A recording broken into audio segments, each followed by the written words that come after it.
What's up, y'all? So we know as catchers that mobility and flexibility are huge for our overall athleticism and ability behind the plate.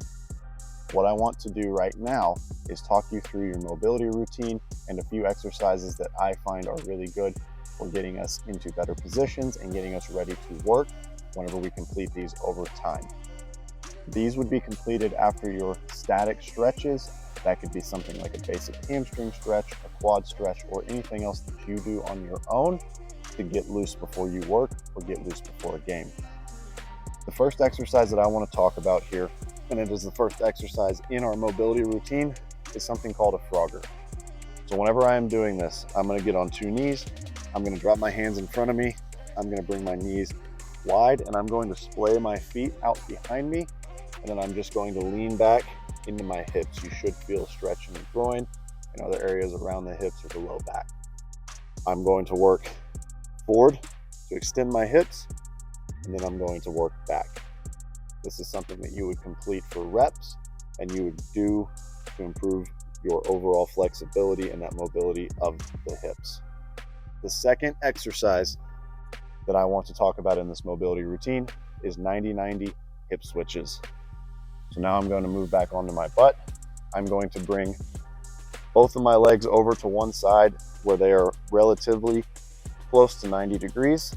And I'm going to start with my hands behind me, and I'm going to control my legs over as I switch them to the other side. Whenever I do this, notice that my knees are still at about 90 degrees, and then I'm going to control those back to the other side. A way that you can make this more challenging and improve that mobility and flexibility even more is by bringing your hands straight out front and trying to keep them centered while we complete this exercise. From there, I'm going to work back up into that position that we were in before we did the Froggers, and we're going to do something called a cat-cow. So I am going to bring my back down, and I'm going to bring my head up and work to extend my back. And then I'm going to repeat that action and go the other way, where I'm going to drop my head and try to extend my back upward. It is worth noting that we should be breathing through this exercise. So whenever I go down, and then whenever I go up, I'm going to inhale.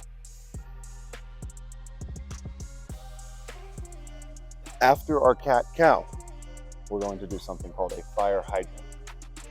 So we are going to get into that same position, and from there, I am going to lift one leg up, and I'm going to make a big circle with my hip, trying to get that hip rolling and activated. And after I hit my reps, I'm going to switch the direction and continue making those big circles. We would do this on both sides with our right hip and our left hip, and we would go in both directions as we were working through this. After our fire hydrants, I'm going to work into a sort of kickstand position here, where I'm going to have my left leg or my right leg directly out to the left of my body or the right of my body. I'm going to put my hands down in front of me, and I'm going to keep this toe dug in behind me. Then I'm going to lean back into my hip. We should feel this stretch on the inside of our thigh, maybe the hamstring, and maybe in the hips themselves. And I'm going to push back. And just like the Frogger, I'm then going to come forward and extend my hips. Going back and then forward would be counted as one rep while you were working. The next thing that I am going to do in this mobility routine is called a 4-part squat. So I'm going to stand. I'm going to bring my knees and my feet about shoulder width apart. And then I'm going to bend over, touch my toes, and grab my toes. If you can't do that, then we can grab the ankles. That's okay. So I'm going to reach down, grab those toes, and then I'm going to squat with my elbows inside my knees. And then I'm going to reach up with one arm as far as I can and follow that hand with my eyes. Replace it, switch to the other arm, replace it, and then I'm going to stand up as far as I can go without letting go of my toes. And then I'm going to come back down and repeat that exercise both ways. That would be one rep where I grab my toes, I squat, I go left arm, I go right arm, and then I stand back up. That is one rep. The last part of my mobility routine and the mobility routine that you're going to be doing is something called a duck walk. You may have heard of this, you may have done this before. All we are doing here is getting into a primary or secondary position, and then we are going to try to keep our head still and our chest still, and we're going to walk forward.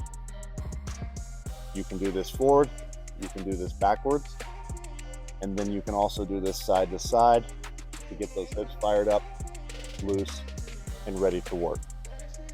So hopefully for this mobility routine, you will find that you are improving your mobility and your flexibility, you're getting ready to work, and you're getting to a spot where you feel good to do what you need to do behind the plate, whether it is skill work and practice or whether it is before a game, whenever you get out for higher intensity work and reps.